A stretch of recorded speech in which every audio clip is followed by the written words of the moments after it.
오늘은 주택임대사업자에 대해서 말씀드리겠습니다.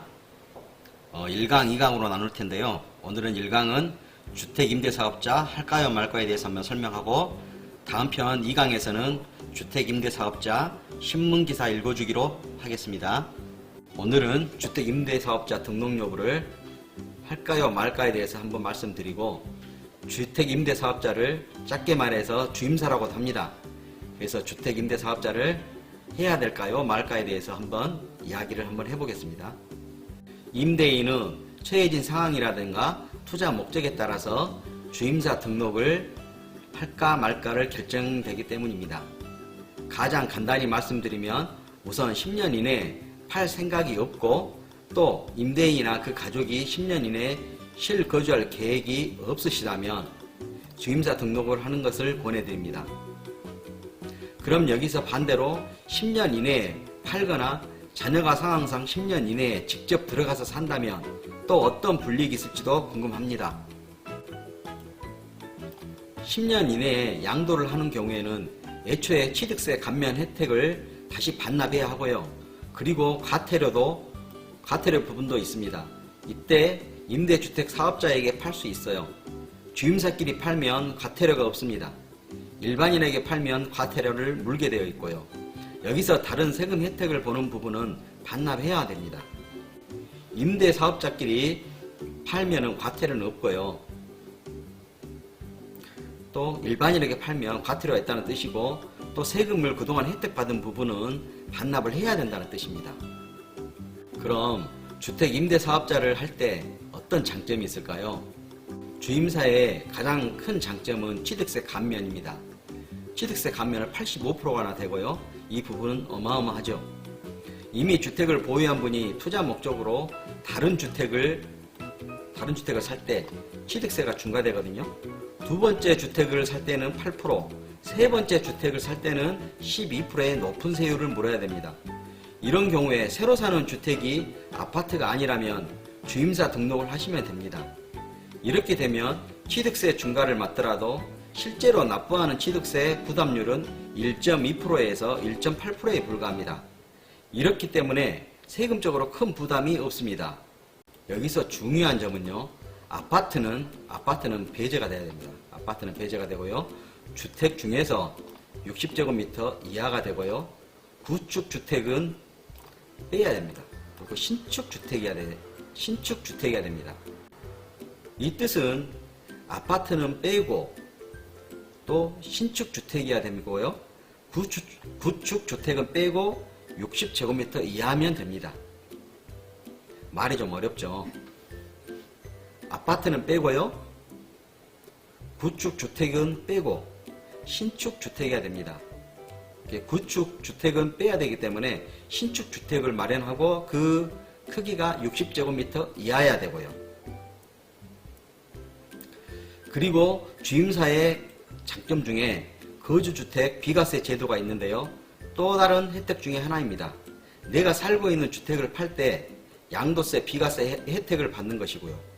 보통 다주택자인 분들이 본인의 거주주택을 비과세를 받으려면 나머지 주택을 팔아야 됩니다. 그러니까 마지막에 한 채 남은 주택을 팔았을 때 비과세를 받는 것입니다. 그런데 주택임대사업자는 다릅니다. 나머지 주택을 팔지 않고도 아파트를 비과세 받을 수 있는 방법은 바로 주임사 등록이죠.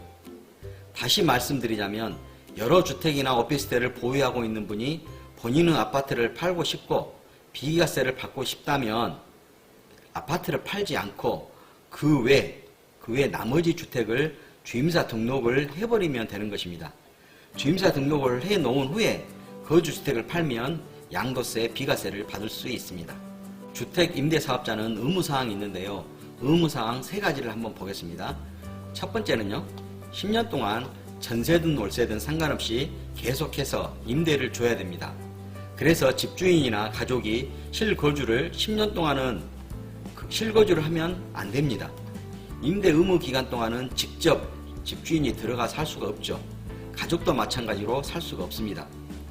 두 번째는 임대 10년 동안 세입자 임대료를 5% 이상은 올릴 수가 없습니다. 기존 세입자가 재계약할 때나 연장을 할 때도 5% 이상을 올리면 안 됩니다. 기존 세입자가 나가고 새로운 세입자일 때도 역시 기존의 임대료를 5% 이상 올리지 못합니다. 이러다 보니 보통 4, 5년 정도가 지나고 나면 보통 주변 시세보다 본인 소유 물건의 임대료가 주변 시세보다 저렴한 경우가 많습니다.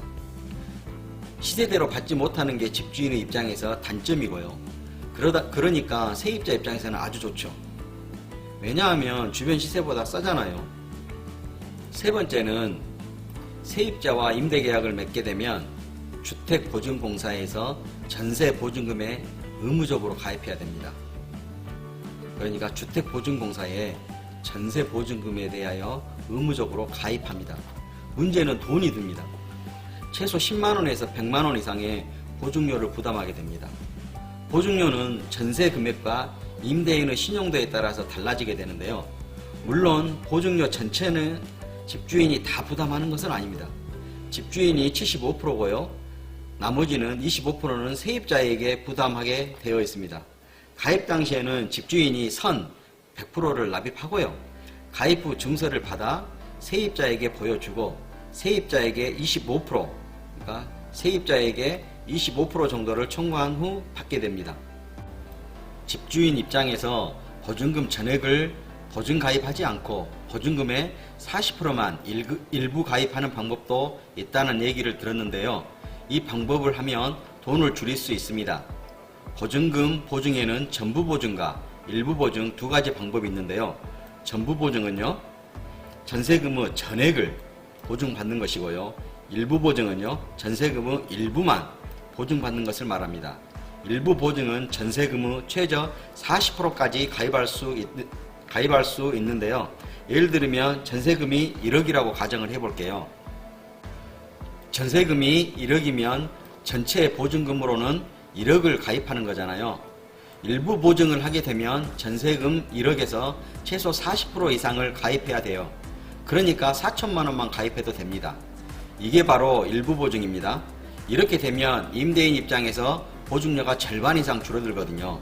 다만 일부 보증을 가입하려면 세입자에게 따로 받아야 하는 서식이 하나 있습니다. 세입자하고 임대계약을 맺을 때 일부 가입에 대하여 미리 세입자에게 통보를 해 주어야 합니다.